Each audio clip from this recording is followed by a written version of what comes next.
Hello friends, स्वागत है आपका मेरे नेक्स्ट वीडियो के अंदर। आप देख रहे हैं मेरे यूट्यूब चैनल है राइट। पिछले वीडियो के अंदर हमने डिविजिबिलिटी के ना कुछ 1 से लेकर आना 18 तक के ना अपन ने डिविजिबिलिटी के नियम्स देख लिए थे, जिसमें मैंने मोस्ट इंपोर्टेंट आपको बता दिए थे। 9 हो गया, 11 हो गया, 13 हो गया या 17 हो गया। ये बहुत मोस्ट इंपोर्टेंट है क्योंकि अभाज्य संख्या और भाज्य संख्याओं के अंदर बहुत ही जरूरत से ज्यादा एग्जाम के अंदर पूछे जाते हैं। अब हमारे पास में लास्ट वाला जो मैंने आपको बताया था 19 नंबर का डिविजिबिलिटी बाकी रह गया है। अब उसके बाद में फिर हम है ना कुछ एक्स्ट्रा और अदर जो चीजें हैं नंबर सिस्टम के अंदर वो चीज जानने की कोशिश करेंगे और फिर ये जल्दी जल्दी अपना चैप्टर कंप्लीट हो जाएगा। जो जो चीजें मैंने नंबर सिस्टम के अंदर बताई है वो चीजें मोस्ट इंपोर्टेंट है, वो करना अनिवार्य ही है क्योंकि मैं जितना ज्यादा हो सक रहा है कि मैं चैप्टर्स को उतना ज्यादा शॉर्ट्स में कराने की कोशिश करूँ क्योंकि मैथ का सिलेबस बहुत डीप है। जितना करोगे उतना कम है, क्वेश्चंस को जितना करोगे उतना कम है, लेकिन हाँ टॉपिक्स को समझ गया तो क्वेश्चंस को करना आसान हो जाता है। ठीक है, तो अब मैं आता हूँ 19 नंबर के रूल पे। 19 रूल जो अपने पास में लास्ट है, फिर उसके बाद में 20 है। 20 के बारे में तो मैं आपको पहले ही जानकारी दे चुका था कि 20 को अपन कैसे करेंगे डिस्कस। ठीक है, अब अपने पास में 19। अब जैसे 19 रूल है ना, तो वही वो नियम लागू करना है, एक्स वाई जेड लिखना और 19 का डिवाइड देना है। 19 का डिवाइड देने के लिए अपन को वही चीज फुलफिल करनी पड़ेगी। सबसे पहले देखना होगा कि इसके टुकड़े हो रहे क्या। आपको पता है 19 एक अभाज्य संख्या है, अभाज्य संख्या होने का मतलब इसके टुकड़े नहीं हो सकते। तो जो करना है अपन को इस 19 में ही करना है। तो अपन एक एग्जांपल से समझते हैं, कोई भी एक एग्जांपल ले लेते हैं। जैसे फॉर एग्जांपल मैं एक एग्जांपल लेता हूं अपने मन से। जैसे फॉर एग्जांपल मैंने ले लिया 38। ठीक है, और 38 के बाद में जैसे फॉर एग्जांपल मैंने ले लिया 57 और मैं आपको बोलूँ अब 19 का डिवाइड देना है। 19 का डिवाइड देने के लिए अब इसका नियम क्या लागू करना है। सबसे पहले आपके पास में वही इकाई अंक आ गया, उस इकाई अंक का आपको दोगुना करना है। साथ में जैसे दोगुना किया था ना वैसे इसके अंदर दोगुना करना है। तो आपको क्या करना है, इकाई अंक का दोगुना, इकाई अंक का 2 गुना करना है। अब 2 गुना करने का मतलब क्या हो गया, जो आपका 7 हो गया उस 7 को 2 से गुना कर दो। जैसे 7 को 2 से गुना करोगे तो 7 दूनी कितने हो जाते हैं, 14। अब आपके पास ये 14 आ गया। जैसे ही आपका जो 14 आया है उस 14 को जैसे पहले नंबर के अंदर जो भी काम करते थे, जैसे इकाई अंक आ रहा था उसको लिख देते थे, उसको मल्टीप्लाई करने के बाद वैसे ही काम यहाँ पे करना है, 14 को लिख देना है और इसके पहले प्लस लगा देना है। और प्लस लगाने के बाद में जिस 7 की वजह से 14 आया उसको छोड़ के बाकी संख्या को ऐसा कैसा लिख देना है। लिख दिया, लिखने के बाद में जोड़ दो। 5 और 4 कितने हो गए, 9। 8 और 1 कितने हो गए, 9। और उसके बाद में बच गया 3।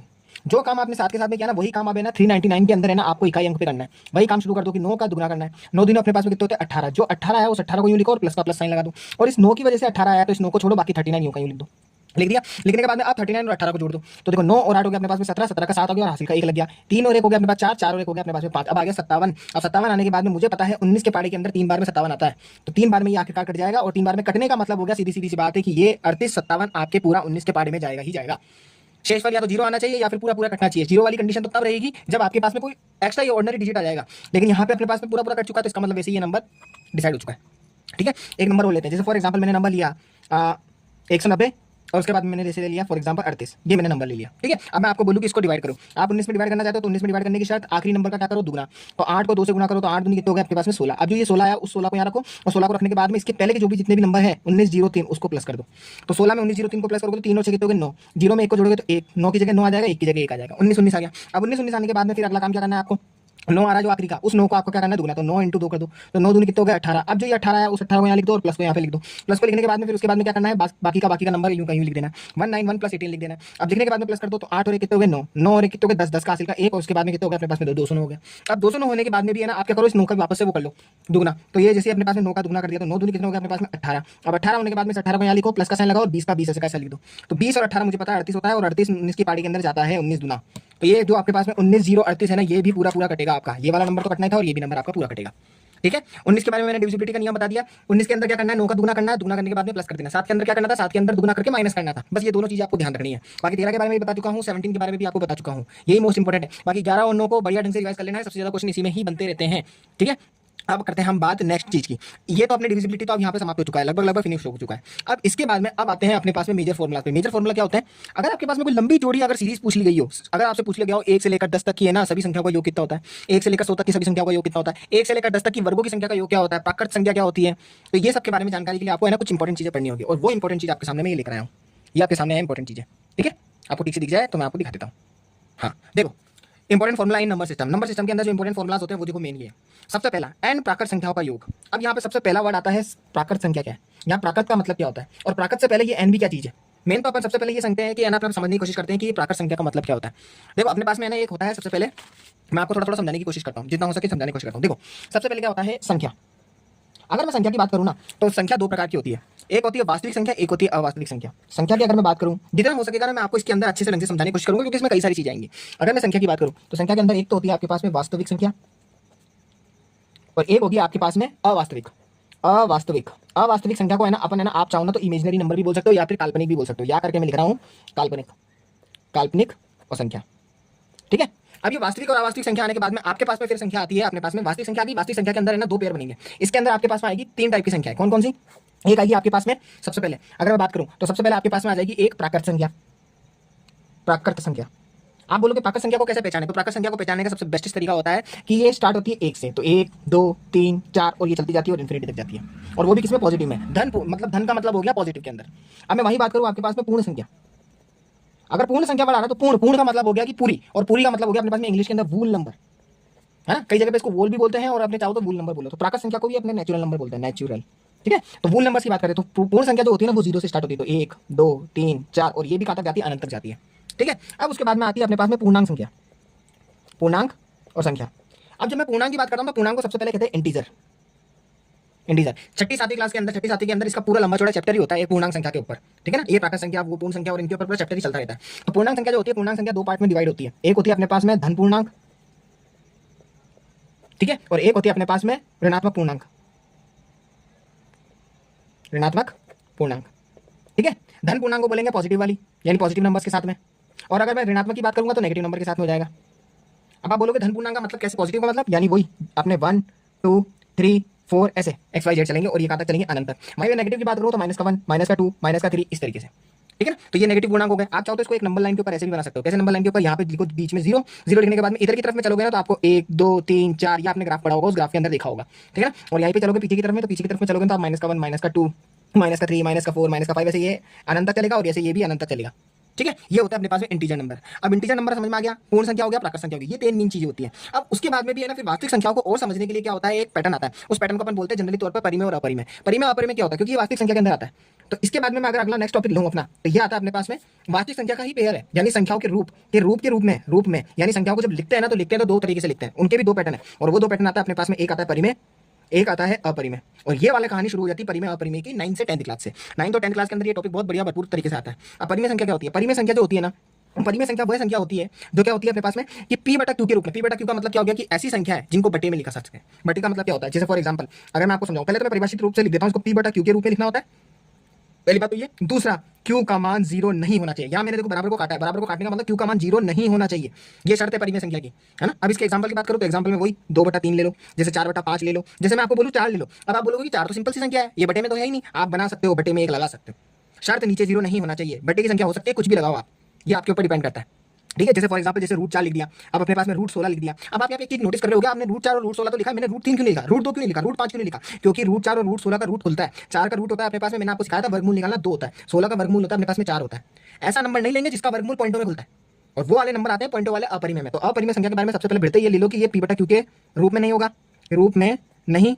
और सबसे बड़ी बात इसके अंदर कि इसके जो मान होंगे ना वो क्या होंगे अपने पास में, इनफाइनाइट चलेंगे, मतलब खत्म ही नहीं होंगे। खत्म भी कंडीशन में होंगे तो कुछ अपन मतलब है ना देख नहीं सकते, निकाल नहीं सकते। अब निकालने के लिए जबरदस्ती अपन उसको परिमेय संख्या बनाने की कोशिश करेंगे तो उसके क्वेश्चन आते थे। 10th क्लास के अंदर आता था कि √2 प्रूफ कीजिए कि है ना √2 एक परिमेय संख्या है, ऐसे टाइप के क्वेश्चन। तो अब जैसे फॉर एग्जांपल मैं √2 लिख रहा हूँ, √3 लिख रहा हूँ और पाई भी लिख रहा हूँ। ध्यान रखना पाई का मान 22/7 होता है, और आप 22/7 का मान निकालना शुरू करोगे ना आपकी कॉपी बढ़ जाएगी, लेकिन ये इसका मान खत्म नहीं होगा, पाई का मान, ठीक है ना। तो परिमेय और अपरिमेय के बारे में मैंने आपको बता दिया। अब परिमेय अपरिमेय के अंदर भी है ना एक और पेयर आता है, एक दशमलव पेयर। मैं इमेजिनरी के बारे में थोड़ा सा एग्जांपल से समझा देता हूं आपको। इमेजिनरी के बारे में बस छोटी सी बात समझानी। इमेजिनरी मैंने को है ना कभी भी है ना इस नंबर को कभी देखना होता है तो आप देखो बस रूट लिखा होगा और कोई भी एक संख्या लिखी होगी, जैसे 2 लिख दी या 3 लिखी होगी, 4 लिखी होगी, कुछ भी लिखा होगा, उसके अंदर की तरफ में एक माइनस लगा होगा। अगर रूट के अंदर आपके सामने माइनस लग जाए ना तो ये इमेजिनरी नंबर आ जाता है। इमेजिनरी नंबर का मतलब हो गया कि इसको आप सॉल्व नहीं कर सकते, इसका मान एक निकाल के पढ़ सकते हो। जैसे फॉर एग्जांपल कैसे, अगर आप एक वर्ड पढ़ोगे या फिर आपने कभी पढ़ा होगा एक वर्ड आता है आयोटा, ये इसको इंग्लिश में बोलते हैं आयोटा, ये वर्ड होता है इंग्लिश वर्ड। आयोटा का मान जो होता है ना, इसका मान होता है -1, ठीक है ना। अब ये -1 अपन क्या करते हैं, अपन इमेजिन करते हैं, -1 अपन लेते हैं कुछ ऐसे। अब जैसे माइनस का रूट 2 लिखा है तो आप ले सकते हो -1 × 2, कोई गलत थोड़ी ना, क्योंकि जब 1 को 2 से गुणा करोगे तो -2 ही तो बनेगा।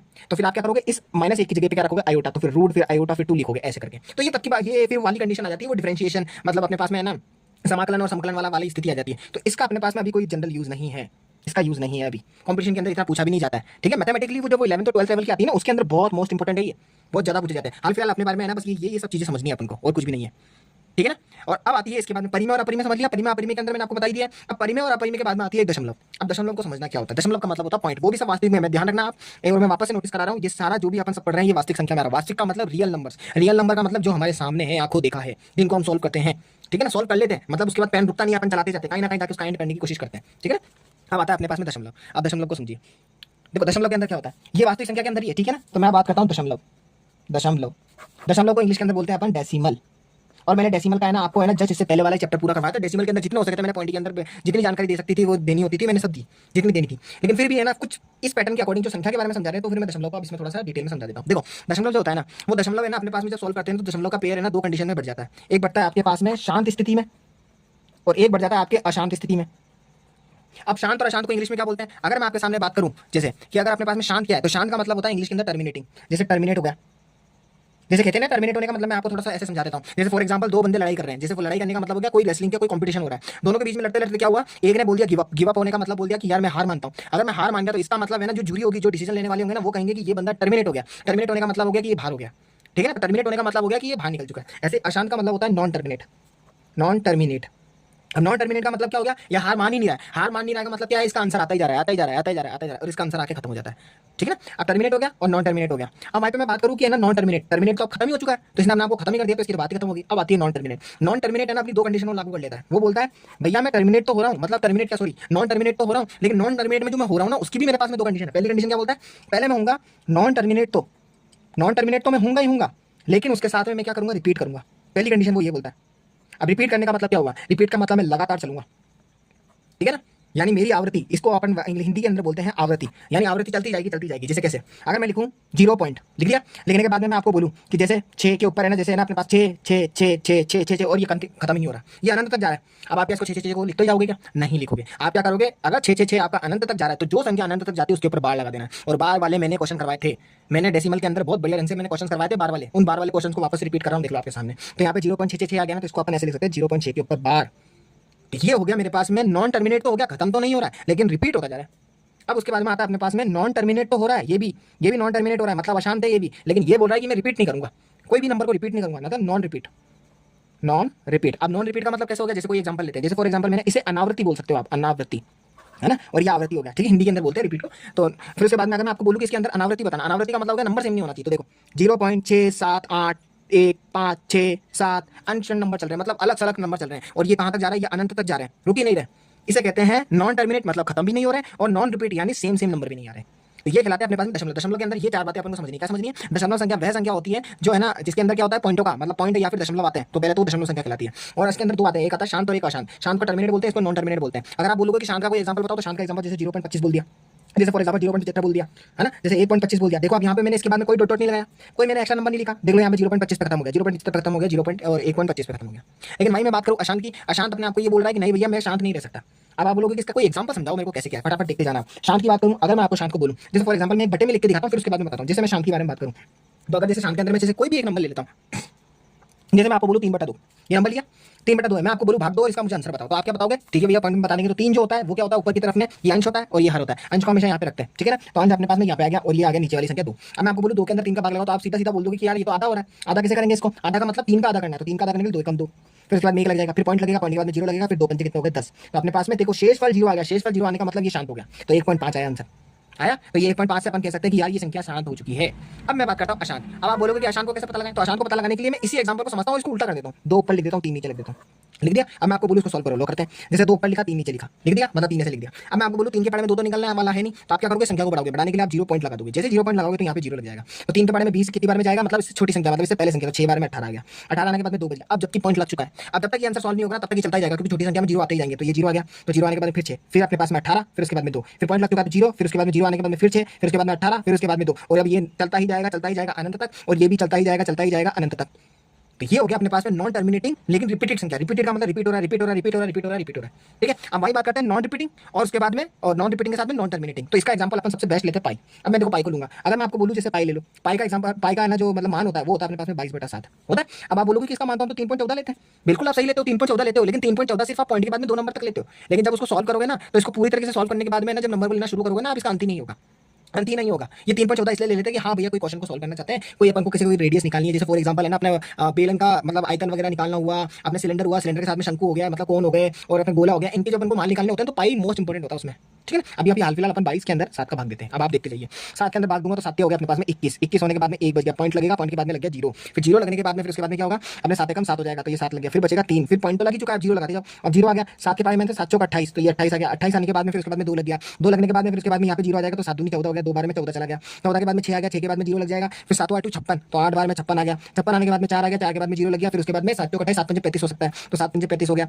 35 होने के बाद में 5 बच गया, फिर उसके बाद में 0 लगेगा, फिर उसके बाद में 7 7 49 हो गया, फिर 1 बच जाएगा। अब ऐसे ये चलता जाएगा अनंत तक, ये रुकेगा ही नहीं, ये रुकेगा ही नहीं, और 3.14 उसके बाद में 28 57 आगे बहुत चलता जाएगा, बहुत लंबा चौड़ा है ये, और ये पाइकमान खत्म नहीं होगा, ये अनंत तक है। और अब आप एक चीज नोटिस कर रहे हो, कोई भी नंबर रिपीट नहीं हो रहा है, 3.14 2 8 5 7 और ये चलता जा रहा है, चलता जा रहा है, चलता जा रहा है, चलता जा रहा है, कोई भी नंबर रिपीट नहीं हो रहा, तो इससे कहेंगे हम नॉन टर्मिनेटिंग, यानी अशांत संख्या तो है ही है, लेकिन साथ साथ में आवृत्ति उसकी अनावृत्ति हो गई, मतलब आवृत्ति अनावृत्ति मतलब कहने का मतलब आवृत्ति का मतलब तो रिपीट हो रहा है, अनावृत्ति का मतलब वो रिपीट ही नहीं हो रहा है। ये मोस्ट इंपॉर्टेंट था, डेसिमल के अंदर समझना बहुत ज्यादा जरूरी है, क्योंकि समझना क्यों जरूरी है, क्योंकि परिमेय और अपरिमेय संख्या के अंदर यही तो बार वाला पेयर पैटर्न लगा रहा है, और ये मैं आपको सिखा चुका हूँ, बहुत अच्छे अच्छे क्वेश्चन मैंने आपको सिखाए थे। ठीक है, तो अभी तक के लिए अपन है ना क्या कहते हैं, थोड़ा रुकते हैं और अगले वीडियो के अंदर अपन को मिलेंगे। तो और एक चीज और है, इसको बढ़िया ढंग से आप वीडियो को है ना वापस से रिपीट करके देख लेना, एक बार नहीं तो इसको 2 से 3 बार देखना, क्योंकि ये मोस्ट इंपॉर्टेंट है, नंबर सिस्टम का सबसे लास्ट पॉइंट है, और बढ़िया ढंग से इसको समझना है।